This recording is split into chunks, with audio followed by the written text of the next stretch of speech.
মেয়েরা স্বাস্থ্যে সবাই কম বেশি ভালোবাসে, আমিও কিন্তু স্বাস্থ্যে খুব ভালোবাসি। তো আজকে তোমাদের সাথে একদম অন্যরকম একটা ভিডিও শেয়ার করছি, তোমাদের আশা করি সবারই খুব ভালো লাগবে। চলো তাহলে আমার ভিডিওটা প্রথম থেকে শেষ পর্যন্ত দেখতে থাকো। এরকম ভিডিও কিন্তু আমি আগে পরে কখনো শেয়ার করি। আজকে দুপুরে হঠাৎ করে আমার একটা বন্ধু ফোন করেছে, ফোন করে বলছিল যে আমার একটা বান্ধবী আছে, তোকে ব্রাইডাল লুক সাজাতে চায়। তোকে এর আগেও বলেছিলাম, তুই কিন্তু না করে দিয়েছিস, তো এবার আর না করতে পারবি না। সত্যি কথা বলতে গেলে আমি না এবারও না করতে চেয়েছিলাম, কারণ আমার শরীরটা খুব একটা ভালো ছিল না।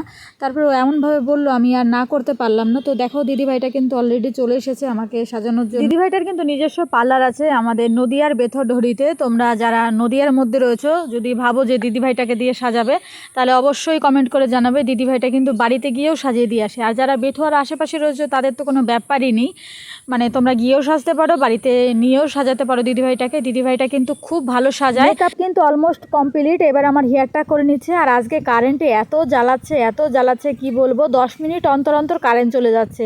তো গরমে কিন্তু আমাদের সবারই নাজেহাল অবস্থা হয়ে যাচ্ছে। আর এখানে দেখো আমাকে শাড়ি পরানো হচ্ছে। এই শাড়িটা কিন্তু আমি 1 বছর আগে পুজোর সময় কাঁচরাপাড়া থেকে নিয়েছিলাম। এই শাড়িটা মা খুব পছন্দ করেছিল, মা খালি বলতো বুড়ি শাড়িটা কবে পরবি। তো মা যদি আজকে থাকতো তাহলে দেখতে পারতো যে শাড়িটা আমি ফাইনালি পরেছি।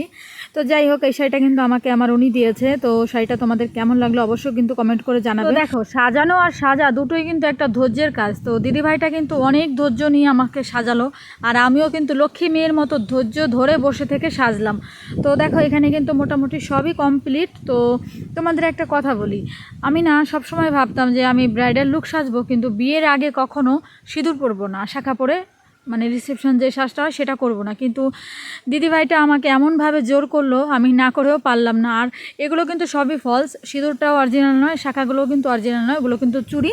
তো যাই হোক, এখানে দেখো আমাকে কলকা করছে। তো কলকা মোটামুটি কমপ্লিট। সবাইকে আবারও বলছি, তোমরা যারা সাজতে চাও আমার এই ভিডিওটাতে এসে কমেন্ট করবে, আমি কিন্তু সবারই কমেন্টের উত্তর দিয়ে দেবো। আর দিদিভাইটার ফেসবুক আইডিটা আমি কমেন্ট বক্সে দিয়ে দেবো। আর দিদিভাইটা কিন্তু খুব সুন্দর সাজায়, তোমরা তো দেখতেই পাচ্ছ আমাকে কত সুন্দর লাগছে।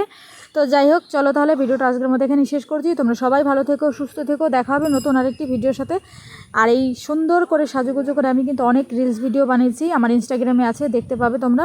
পারমিতা 1996P বলে আমার একটা ইউটিউব চ্যানেল আছে, পারমিতার ব্লগস বলে। তোমরা গিয়ে একটু সাবস্ক্রাইব করে দিও, আর পাশে থাকা বেল আইকনটাকে প্রেস করে দিও। তো চলো তাহলে আজকের মতো সবাইকে টাটা, সবাই খুব ভালো থেকো, সুস্থ থেকো।